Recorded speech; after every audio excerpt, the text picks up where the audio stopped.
So last time we watched the video about fatigue, right? We watched that video how people do the fatigue test, and we learned something from that video.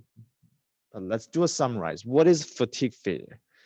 So the most important thing about fatigue failure is, and the fatigue failure is due to dynamic stress. It's not constant static stress. It's due to dynamic stress. So that's first feature about fatigue failure. Failure is due to dynamic and fluctuating stress.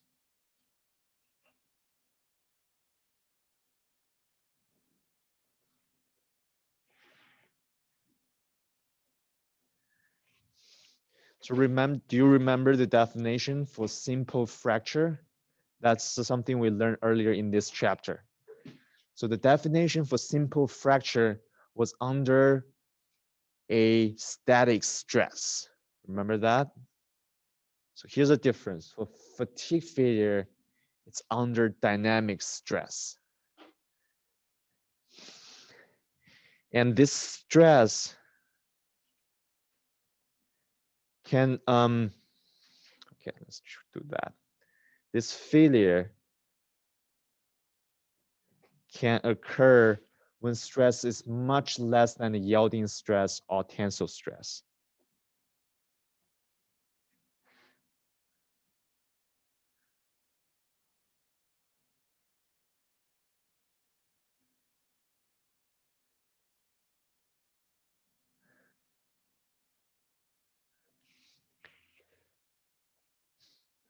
Keep in mind, that's very important. For fatigue failure, first is dynamic stress. And the second thing about fatigue failure is the stress level is way less than tensile stress or yielding stress. So that tells you what? That tells you even you have a stress strain curve, you know the material property, you know where the material gonna break, the tensile stress. But that doesn't mean it is safe to use that material. You have to consider the type of material, such as in this case, if you have brittle material, and you have to consider fatigue failure. If you have ductile material, you have to consider fatigue failure because the stress can cause failure could be much less than the ultimate tensile stress or yielding stress. So that's very important to consider. But the condition is the material going to be under dynamic stress. If you design something that thing is going to be used under dynamic stress, you must consider fatigue failure, which means when you design that part, the factor of safety has to be very high to consider the potential failure. The stress is way less than tensile stress. Okay. And another feature of fatigue failure is this fatigue failure would occur after a long period of time. It's not instantaneously. Remember when we do the tensile stress, when you keep adding stress and the bar breaks right away, right? But for fatigue failure, it takes a long time. It could take days, months, or years for this fatigue failure to occur.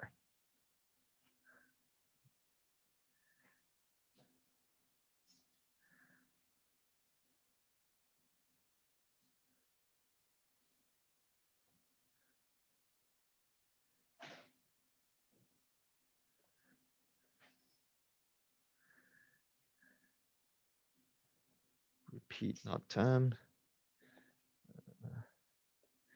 It's a lengthy period of repeated stress circling.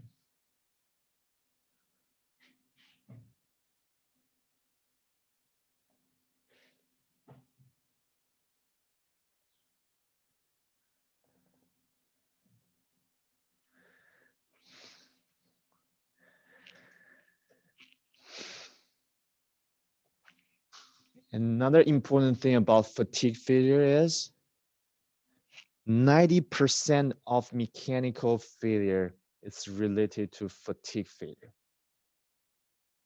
That's crazy. 90%. Think about that. I think most of engineers knows we have to design things under tensile or yielding stress, but apparently people don't consider fatigue failure in their design.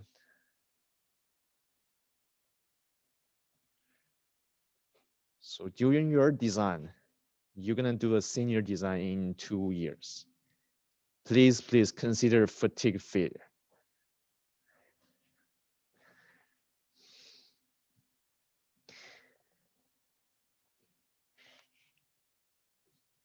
Hope you remember during the video we watched last time when they do the cycling stress to a metal bar and it forms small cracks on the surface and they just suddenly fracture and breaks the fail.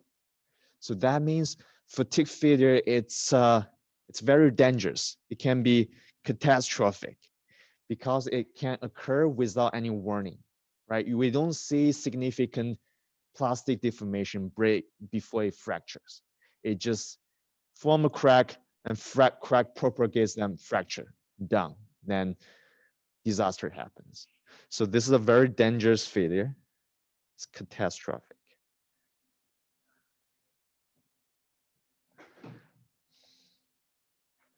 Because it's occurring without any warning.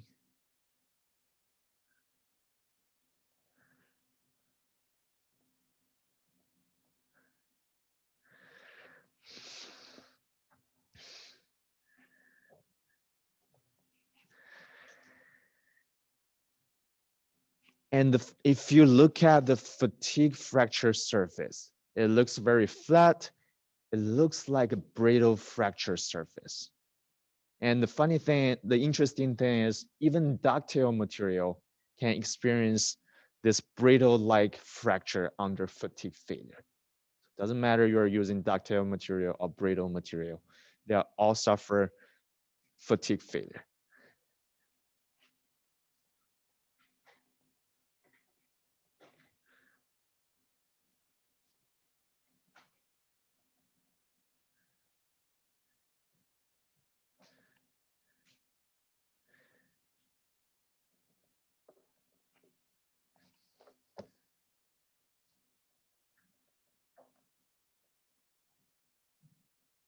So this result, brittle fracture could occur in all different types of materials, even in ductile metals.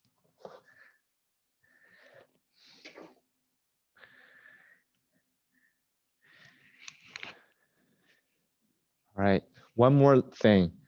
Under fracture, simple fracture, no, under brittle fracture, you guys remember different characters under brittle fracture?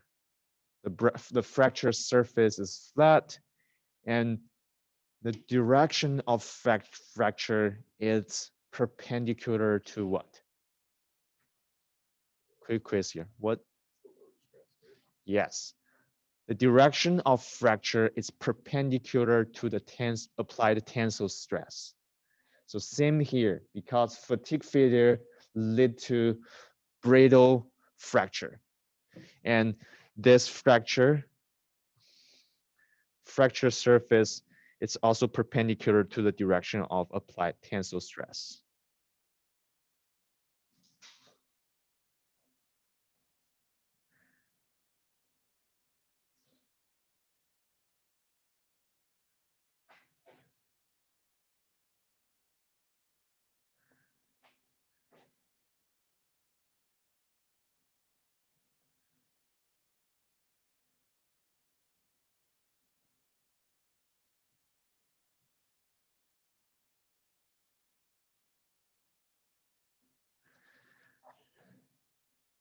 Okay, I feel like there are many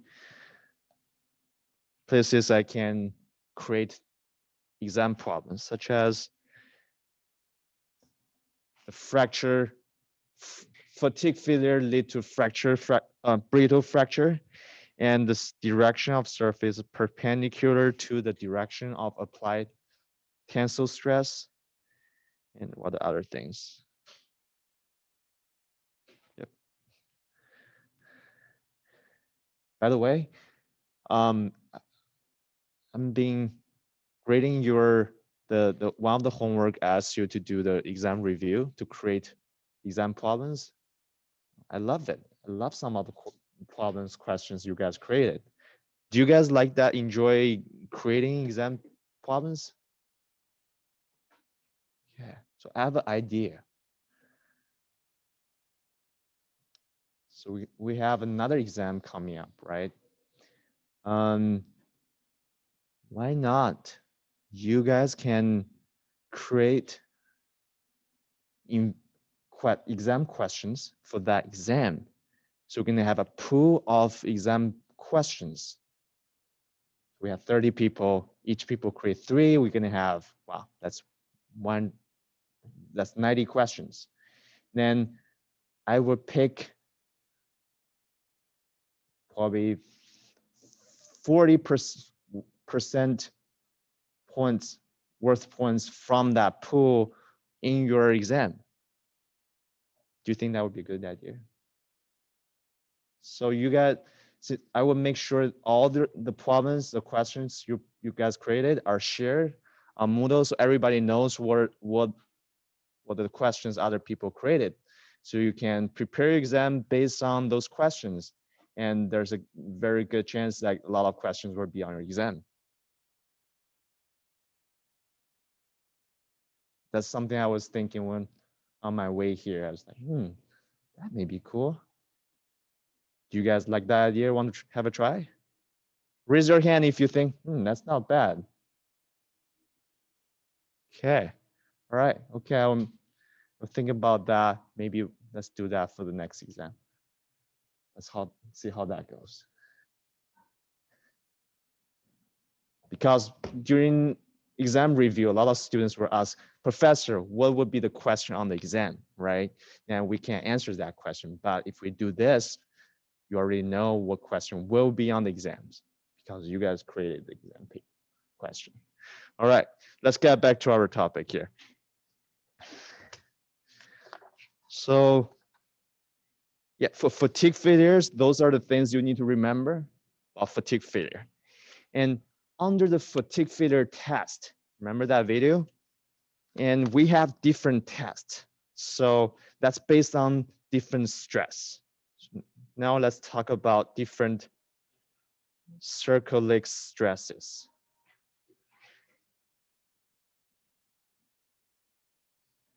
So the first type of stress, circular stress we can apply is called reversed stress.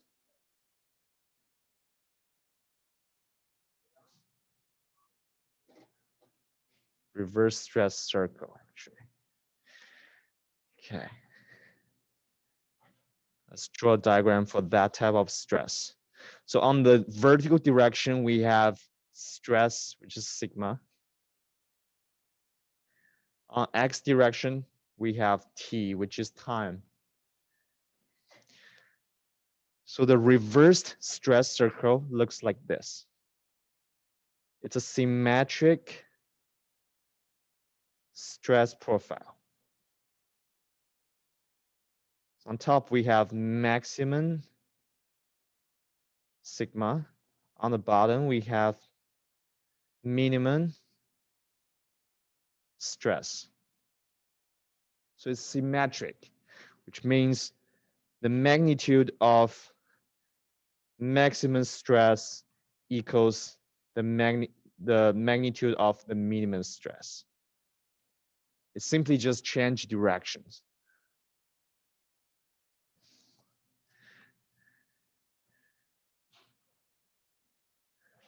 So in this course, we define if that stress is positive, that means it's tensile stress.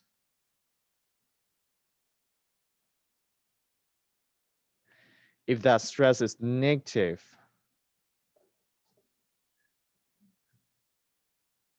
we have compression, compressive stress.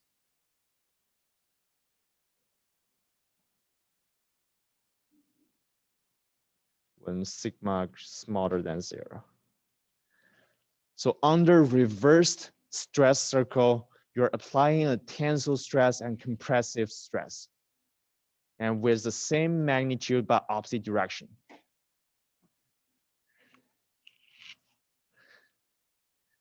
So that's the first type of stress circle during fatigue test. Another stress circle, it's called repeated stress circle.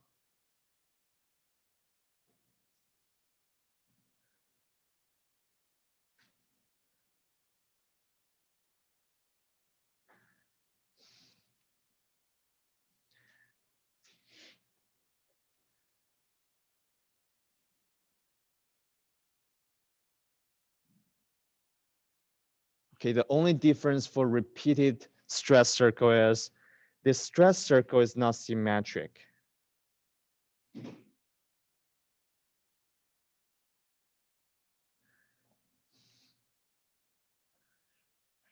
So if we look at the maximum stress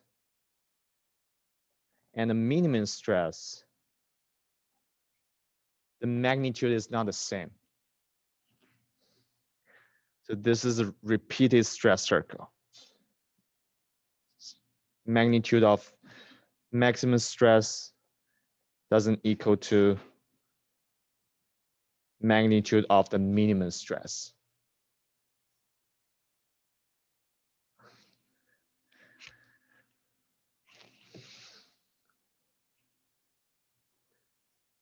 Okay. So the third type of stress called it's random stress circle.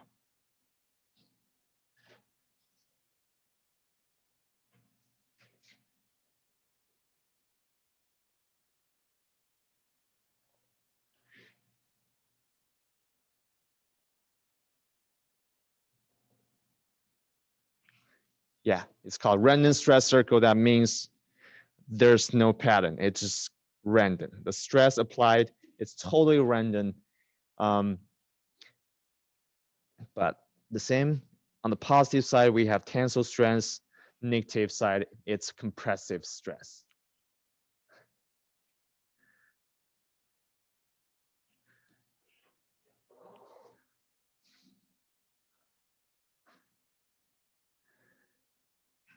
Yeah. So those are the three different types of stress circles people use to do the fatigue test. So now let's finish the video we stopped last time. And to look at, I think, where did it go? Yep.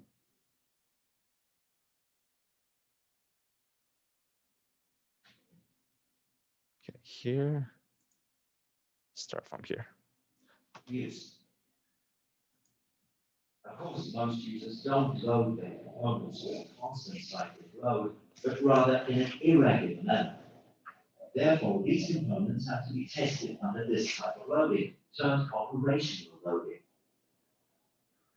In this test rig, critical bicycle. Okay, so here the bicycle bar is being tested, and they want to test this on more real legs condition instead of just using the repeated cycle or reverse cycle.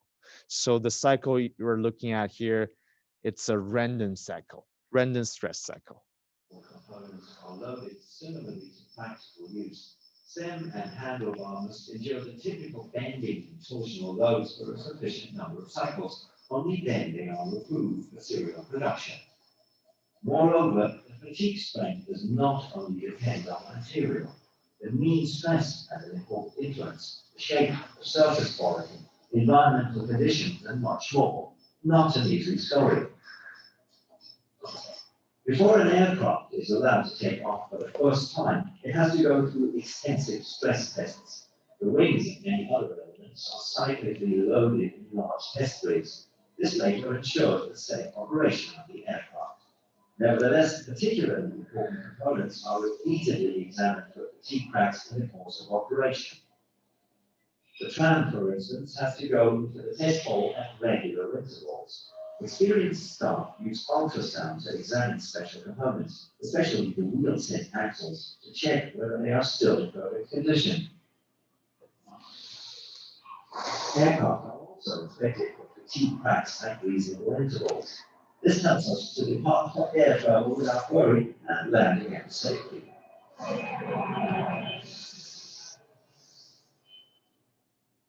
Okay, so those are different tests in practical, how to test fatigue failure. Let me close this. Okay.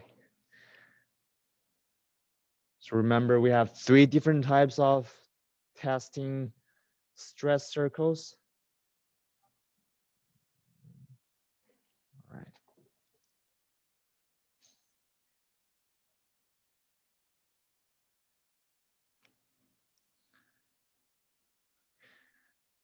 Okay, if the profile of the stress circle on your exam is presented on exam, you need to know what's the name of each profile. That looking at how, where's the maximum and minimum point stress. All right, next thing, talk a little bit more on this, just a few more things. When you have stress circles, you want to calculate what is the mean stress, because your stress is not a constant. Mean stress, sigma m, is calculated by adding the minimum and maximum stress and divided by 2. Pretty much you're calculating the average stress.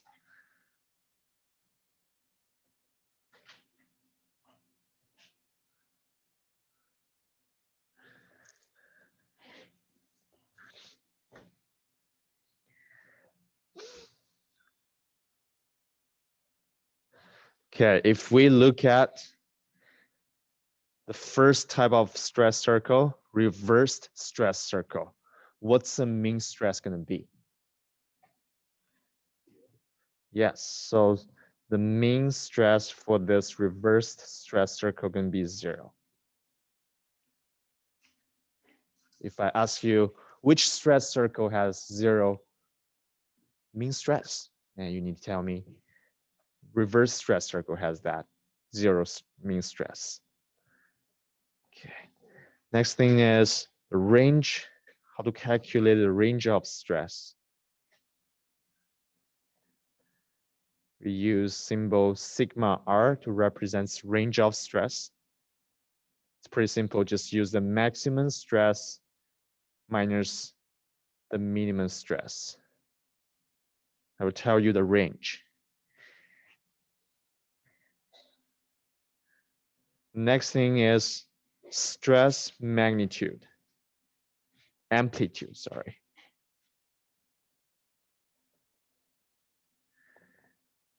Sigma A. It's calculated as sigma m divided by 2. Sigma r divided by 2, sorry. So the range of stress divided by 2. That's how you calculate stress amplitude.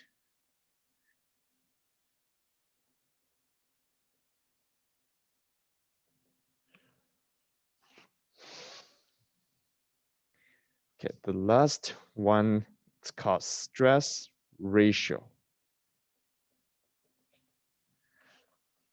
Pretty obvious. That's just the ratio between the maximum stress and minimum stress. So stress ratio is R equals sigma minimum divided by sigma maximum.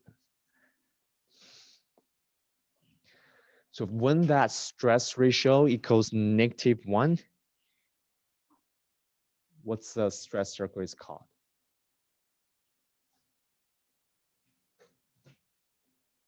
We have 3 stress circles. When R equals -1, which stress circle has that? That's a reversed stress circle.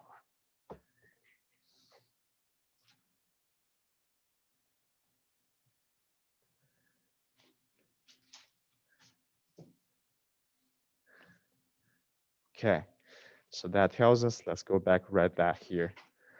So the reverse stress circle is pretty special because the mean stress is 0, R, the stress ratio here equals -1.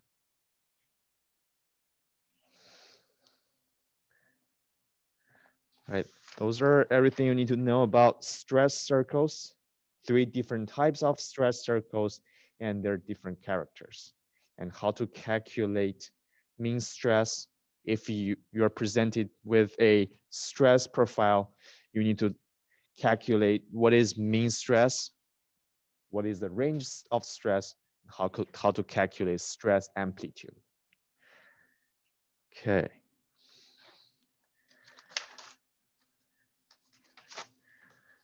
All right, that's everything we need to know about fatigue failure. Okay. The rest of time, I'm gonna have we have a couple more videos. Here's a question for you. Since we mentioned fatigue failure is very hard to detect, right? There's no warning, it just happens. But before it happens, the material's gonna have small cracks, either on the surface or inside of the material. We know if there's cracks on the surface, that's pretty easy to detect. You can just visually inspect the material to find the cracks and to repair it or replace it. But what if the cracks it's inside of the material? What method we can use to detect cracks inside of a material? Yeah. I'll give you 2 minutes, talk to each other, think about, hey, how can we detect cracks inside of material without destroying it, right? You can always cut it open to look at inside, but we don't want to destroy things.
Okay, so here I found a couple of videos to show you different ways we can detect flaws of cracks inside of material without destroying them, right? We still want to use that material after examination. So those are the ways we can examine the materials without physically damaging. The first way, we have X-ray inspection. The video is pretty long. Let's see, we can maybe increase the speed. Oh, that's too fast for me. This is the computer model for our means. Not only can it be viewed from outside, but look at the inside is also possible by means of various sections through the specimen. The first drill hole, the second drill hole, the saw cuts, and the third drill hole. And here we go. We want to examine part of a die-cast sample made of an aluminium alloy. Shortly after the start, the first X-ray images can already be seen on the monitor. After recording one X-ray image, the sample is rotated slightly when the next image is taken. The resulting X-ray image files are also called raw datasets.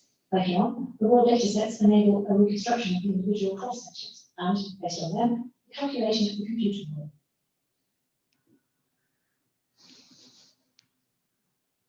Now the computer model is completed, the inside of the sample can now be inspected in detail, and above all, the method is completely non-destructive.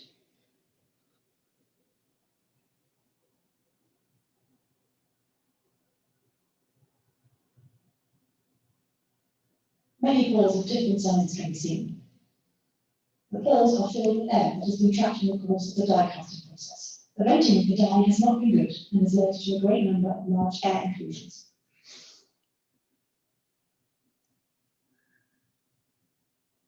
If preferred, the material can also be visualized transparently.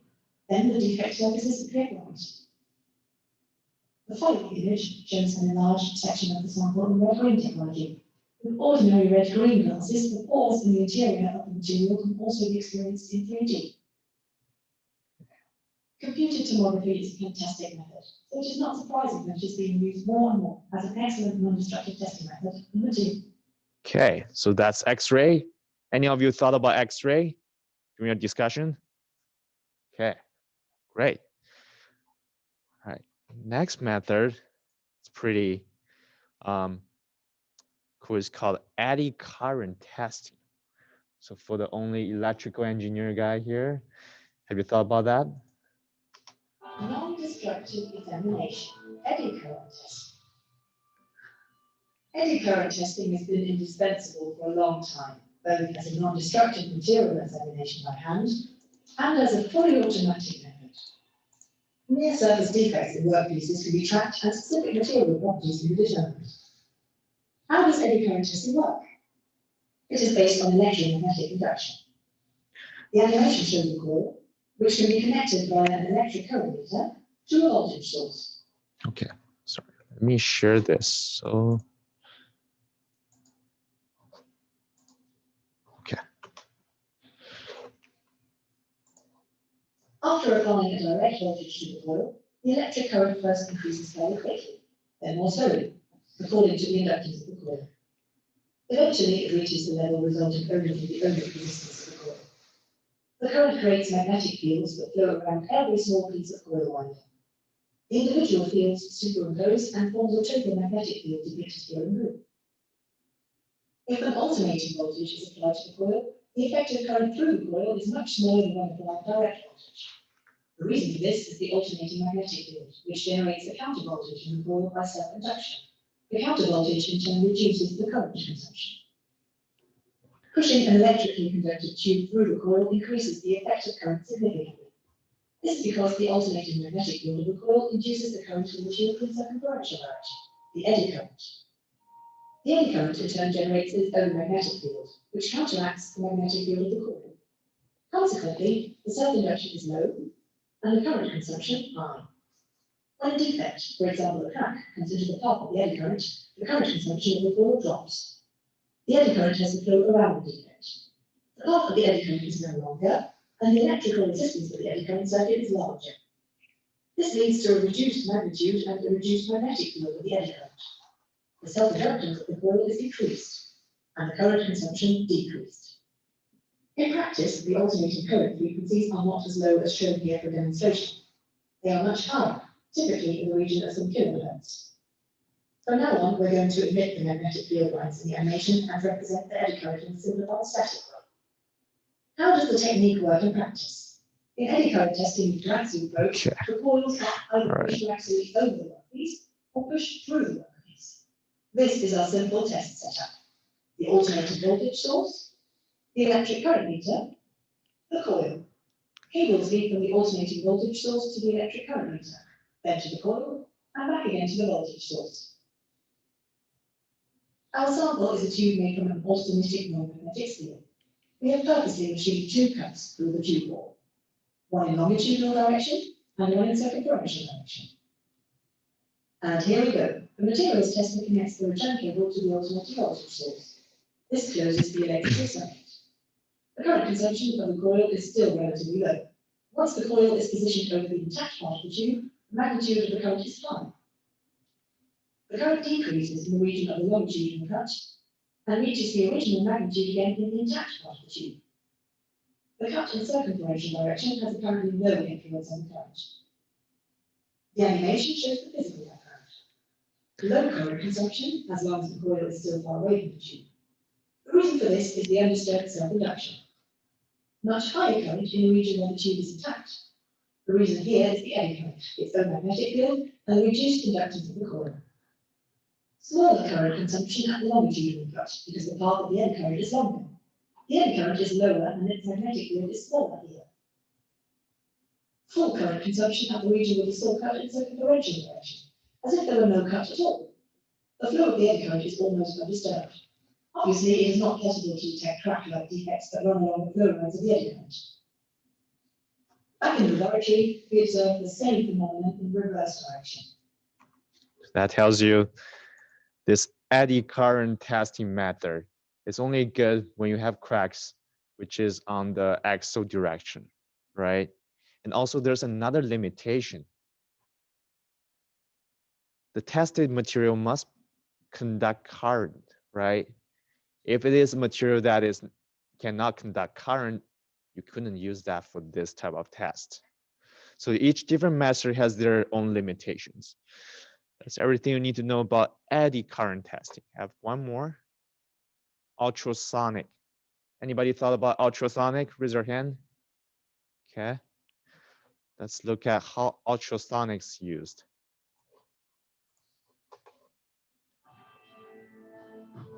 Non-destructive testing. Ultrasonic examination. The basic principle of ultrasonic testing in materials is the propagation and reflection of sound waves. As an example, a cylindrical workpiece is shown in the animation.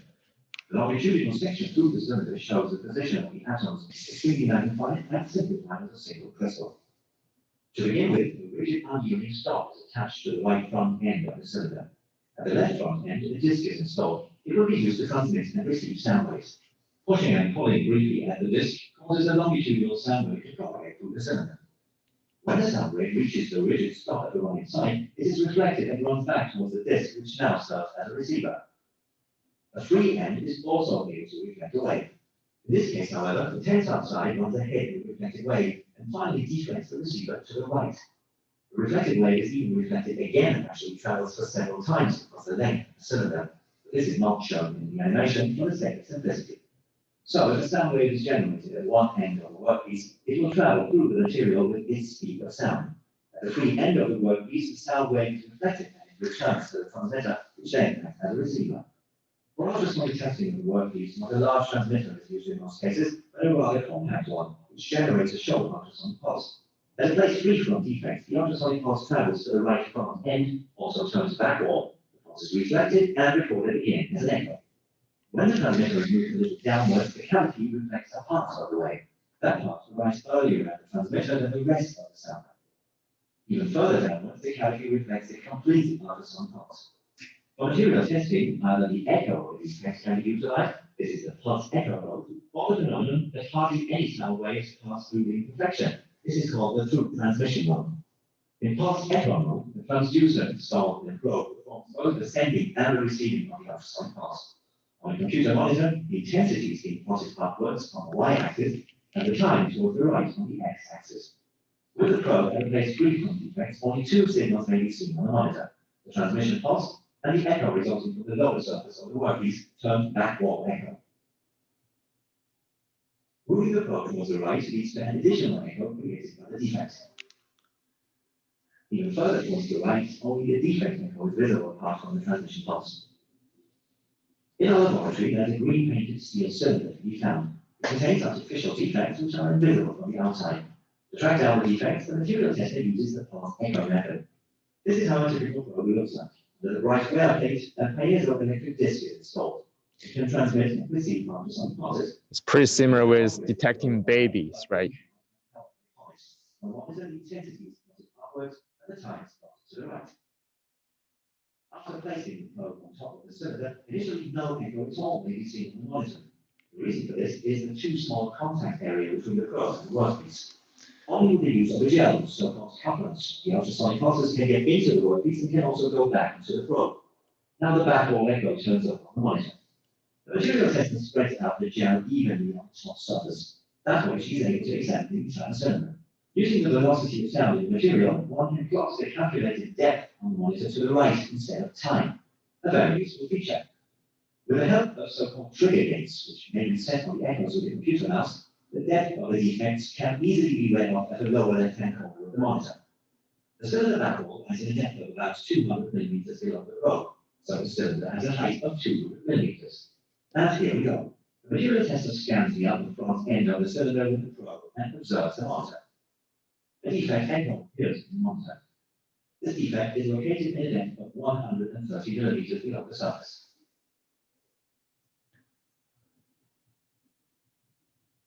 Another echo indicates a defect in a depth of 87 millimeters.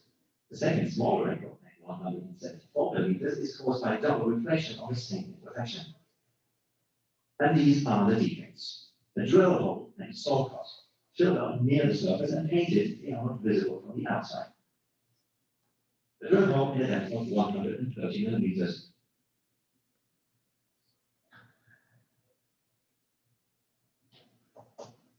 The saw cut 87 millimeters below the surface. Okay. This is an ultrasonic detecting. There's one more, but I don't think we have time to watch that. It's using magnetic particle inspection. So you don't need to know how to do the test, but at least you need to know what tests you can do to detect cracks. All right. That's all we have today. All right. We'll see you guys on Friday.